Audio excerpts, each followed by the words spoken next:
இரவு 2 மணி, நீங்க விழித்தபடி படுத்திருக்கீங்க. இதயம் வேகமாக துடிக்கிறது. மனம் மோசமான நிலைகளை குறித்து சுற்றிக்கொண்டே இருக்கிறது. பண நெருக்கடி, உடல்நல பிரச்சினை, உறவு முறிவு, சட்ட சிக்கல். நீங்க வாரங்களாக காத்திருந்து தியான பயிற்சி மெதுவாக மனநிலையை மாற்றும் வரை காத்திருக்க முடியாத ஒரு நிலை. உங்களுக்கு இப்பொழுதே உதவி தேவை. பெரும்பாலான ஆன்மீக ஆசான்கள் என்ன சொல்வாங்க? சரணாகதி செய், செயல்முறையை நம்பு, நம்பிக்கை வை, எல்லாம் சரியாகும் என்பார்கள். நீங்க ஒரு விஷயத்தில் மூழ்கிக் கொண்டிருக்கும்போது அது பயனற்ற அறிவுரை. அப்போ உங்களுக்கு தத்துவம் வேண்டாம், ஒரு கயிறு வேண்டும். நேரடியாக விளைவுகளை உருவாக்கக்கூடிய ஒன்று வேண்டும். அது பேரழிவை தடுக்க போதுமான வேகத்தில் வேலை செய்ய வேண்டும். 1925ஆம் ஆண்டு ஒரு பெண் யோகானந்தாவின் ஆசிரமத்திற்கு முழுமையா நம்பிக்கை இழந்த நிலையில் வந்தார். அவரது கணவர் தவறான குற்றச்சாட்டில் கைது செய்யப்பட்டிருந்தார். விசாரணை 3 நாட்களில் இருந்தது. வக்கீல்களுக்கு கொடுத்த பணமில்லை. அவரது குற்றமற்ற நிலையை நிரூபிக்க எந்த ஆதாரமும் இல்லை. அவர் தனது குடும்பத்தின் அழிவை எதிர்கொண்டிருந்தார்.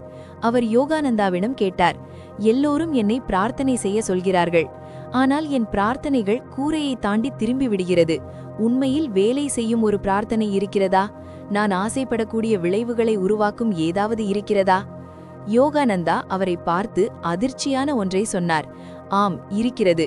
அவசர நிலைகளுக்காக வடிவமைக்கப்பட்ட ஒரு குறிப்பிட்ட பிரார்த்தனை முறை இருக்கிறது. பெரும்பாலானவர்கள் செய்யும் சாதாரண பிரார்த்தனைகள் அல்ல. அவை உண்மையில் ஆன்மீக மொழியில் ஆடை அணிந்த கவலை எண்ணங்களே. இது ஒரு முறை.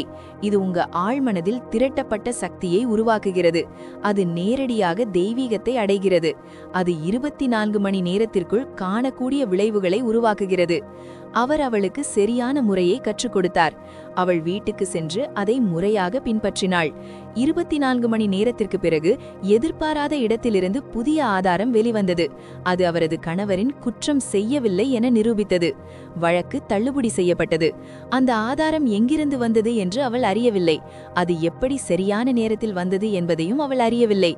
ஆனா அந்த பிரார்த்தனை வேலை செய்தது என்பதை அவள் அறிந்தாள். இன்று இரவு நான் அந்த சரியான அவசர பிரார்த்தனை முறையை வெளிப்படுத்துகிறேன். யோகானந்தா நெருக்கடி நிலைகளுக்காக கற்றுக் கொடுத்த முழு முறை. உங்களுக்கு வேகமாக தெய்வீக தலையீடு தேவைப்படும் நேரத்தில். இது ஒருவேளை நன்றாக உணரலாம் என்பதற்காக அல்ல. இது ஒரு துல்லிய கருவி. இது ஒரு நாளுக்குள் அளவிடக்கூடிய விளைவுகளை உருவாக்க வடிவமைக்கப்பட்டுள்ளது. ஆனா நான் உங்களுக்கு ஒரு எச்சரிக்கை சொல்ல வேண்டும்.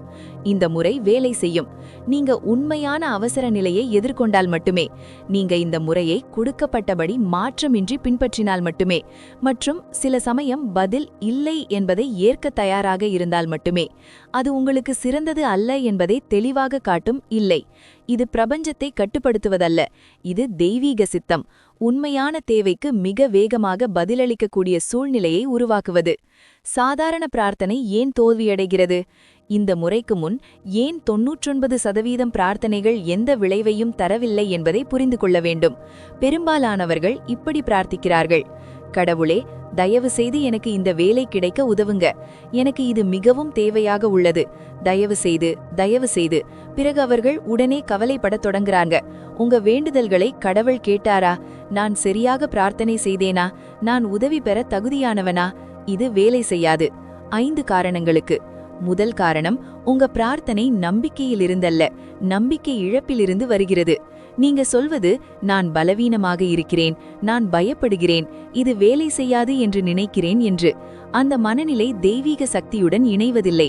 அது உங்கள் பலவீனத்தை மட்டுமே அதிகரிக்கிறது. இரண்டாவது, நீங்க உங்களுக்கு வேண்டிய முடிவை மட்டும் கேட்கிறீர்கள், தெய்வீக சித்தத்துடன் இணைவதில்லை. நீங்க என்ன நடக்க வேண்டும் என்று தீர்மானித்து அதை கடவுள் செயல்படுத்த வேண்டும் என்று கேட்கிறீர்கள். ஆனால் உங்களுக்கு எல்லா தகவலும் தெரியாது. எது உங்களுக்கு மிக சிறந்தது என்று தெரியாது. மூன்றாவது, உங்க பிரார்த்தனைக்கு சக்தி இல்லை. நீங்க அதை மெதுவாக ஒருமுறை சொல்லிவிட்டு பிறகு மீண்டும் கவலைப்படுகிறீர்கள்.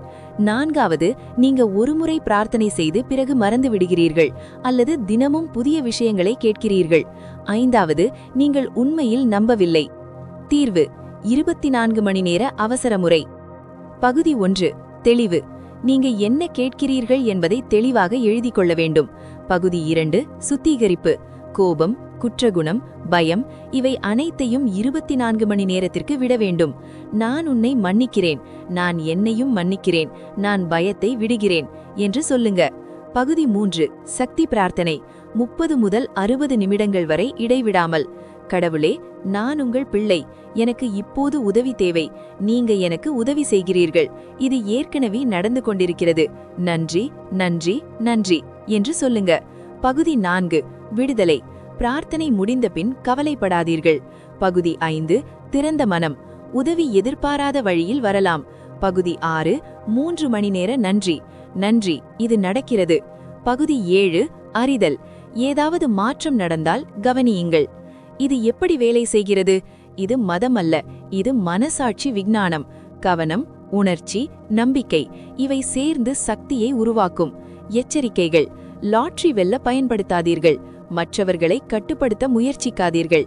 இல்லை என்ற பதிலை ஏற்றுக்கொள்ளுங்கள். நீங்கள் உண்மையான அவசரத்தில் இருந்தால் இப்போதே தொடங்குங்கள்.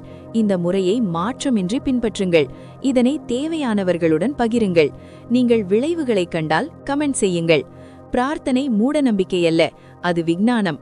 உங்களுக்குள் அளவின்ற சக்தி உள்ளது. இந்த அவசரம் தற்காலிகம்தான், தெய்வ உதவி நிரந்தரம். இப்போதே தொடங்குங்கள். இந்த வீடியோ பிடித்திருந்தால் லைக் செய்யுங்க. மறக்காம பியாண்ட் வித் யூனிவர்ஸ் சேனலை சப்ஸ்கிரைப் செய்யுங்க. அடுத்த வீடியோவில் சந்திக்கலாம். நன்றி.